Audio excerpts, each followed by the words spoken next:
বিনিয়োগকারী বন্ধুরা, আসসালামু আলাইকুম। আশা করি আপনারা ভালো আছেন। আমি এখন আপনাদের সাথে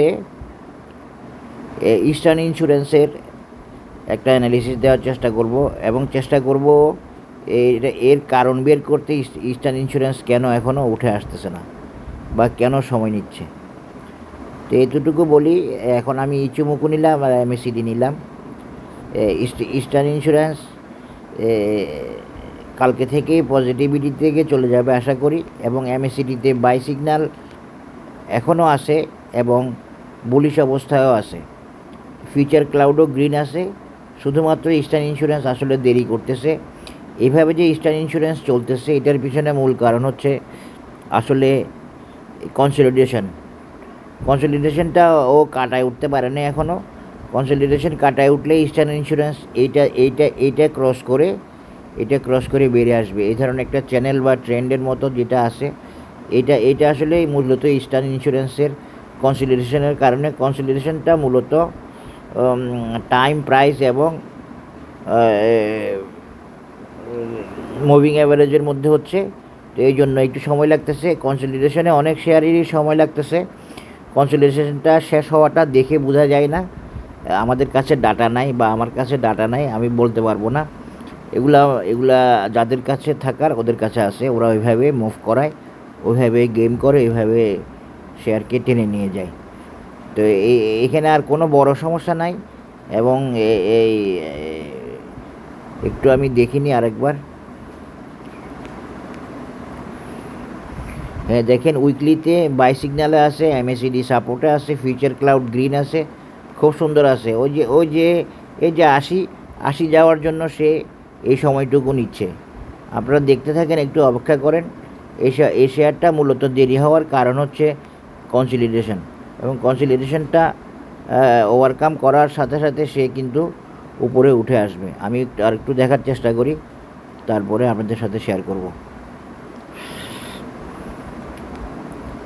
2 উইকেও দেখেন সব কিছু ওকে আছে, এই ফিউচার ক্লাউড গ্রিন আছে, সব কিছু ওকে আছে। সুতরাং একটু কনসলিডেশন হচ্ছে, ওইটা কাভার করলেই ইস্টার্ন ইন্স্যুরেন্স উঠে আসবে। এগুলা খুব বাধ্যবাধকতা, কোনো উপায় নেই। টাইম, প্রাইস, মুভিং অ্যাভারেজ ইত্যাদির সাথে কনসলিডেশনের ব্যাপারটা এরপরে উঠবে। তো এই কারণগুলা হয়তো আপনারা সেভাবে জানবেন না অথবা শুনবেন না। তো এগুলো অবধারিতভাবে হবে, না হয়ে কোনো উপায় নেই। এগুলো মাস্ট। এখন আসেন দেখি আমরা প্যাটার্ন দিয়ে ইস্টার্ন ইন্স্যুরেন্সকে আরেকবার দেখানোর চেষ্টা করি। আগে যা বলছিলাম সেগুলো ওকে আছে কি না বা ওকে হবে কি না আপনাদের সাথে আমি শেয়ার করি আরেকবার। আসেন ইস্টার্ন ইন্স্যুরেন্সে এখানে একটা টপ আছে 82। আমরা 82 না ধরে আমরা বডি ধরবো। বডি ধরলে 80-র মতোই হয়, তো 80 ধরি। এইটা হলো ইস্টার্ন ইন্স্যুরেন্সের একটা মেজারমেন্ট। এই মেজারমেন্ট অনুযায়ী আমরা ইস্টার্ন ইন্স্যুরেন্সকে একটা ক্লাসিক প্যাটার্ন দিয়ে দেখাবো, ক্লাসিক বুলিশ প্যাটার্ন দিয়ে দেখাবো। সেটা কত হতে পারে, সেটা হচ্ছে এখানে ইস্টার্ন ইন্স্যুরেন্স একটা টার্গেট মিট করছিল এই জায়গায়, আপনাদের মনে আছে। সেটার পরে ইস্টার্ন ইন্স্যুরেন্স এখনও সাইডে হতে আসে। মূলত হি ইজ ইন কনসলিডেশন। এই consolidation is a must in technical analysis, in capital market. আপনারা যখন দেখেন যে কোনো শেয়ার একই জায়গায় অনেক দিন, আপনাদের মনে থাকার কথা, আমি যে বলছি, বারবার বলছি যে সে সমরিতা উঠবে। দেখছেন তো সমরিতা কীভাবে উঠছে। সমরিতার প্রবলেমটাও দেখাইছিলাম, বলছিলাম যে কনসলিডেশনে আসে, এটা পার হলে সমরিতা উঠবে এরকম। আপনারা এখন ধরেন সেন্ট্রাল নিয়ে টেনশন করতেছেন বা এগুলো সবগুলো উঠবে, কারণ প্রত্যেকটা শেয়ারের first and foremost goal is to gain price. ও আপ হইতে চাবে। যদি ইস্টার্ন তো পারলে 500 টাকা যাবে, কিন্তু সে যেতে পারবে না। এই যাওয়ার জন্যই তার এতদিনের অপেক্ষা। এই 4 বছর 3.5 বছর বসেছিল, এখন তো আর বসে থাকবে না। তা আপনারা অযথা টেনশন করবেন না। সব টেকনিক্যাল কারণে, সব মেজারমেন্টগত কারণে, সব যোগ বিয়োগ গুণভাগের কারণে। এর বেশি আর বলবো না। এটা হলো আগের কথা, রেগুলার কথা যেটা বলতেছি।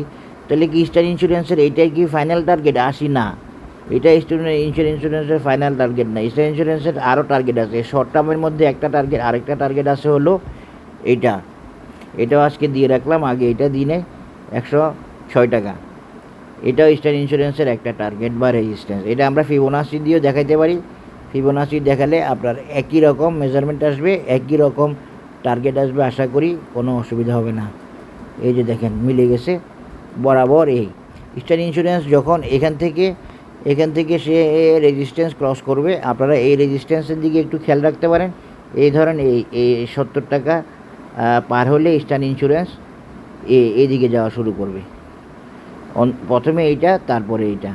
তবে আগে আমরা এটার অপেক্ষা করি, কারণ আমরা অনেকে হতাশ হয়ে আসি, মনে করতেছি যে কেন বাড়ে না।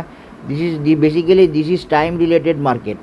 এই মার্কেট চাইলেই দৌড়াতে পারে না, প্রাইস চাইলেই দৌড়াতে পারে না। আমি আপনাদেরকে অনেকবার বলছি, প্রাইস চাইলেই দৌড়াতে পারে না। প্রাইসকে টাইমকে সময় দিতে হয়। টাইম কারেকশান এই কথাটা কেন আসতেছে?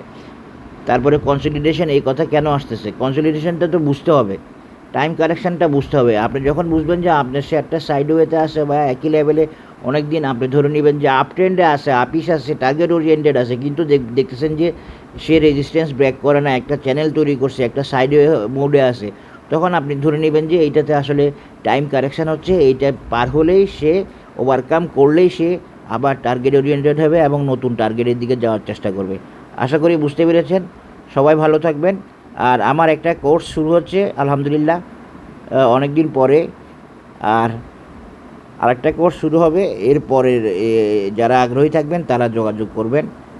এটা হবে একটা স্পেশাল কোর্স। আশা করি বুঝতে পেরেছেন। আসসালামু আলাইকুম।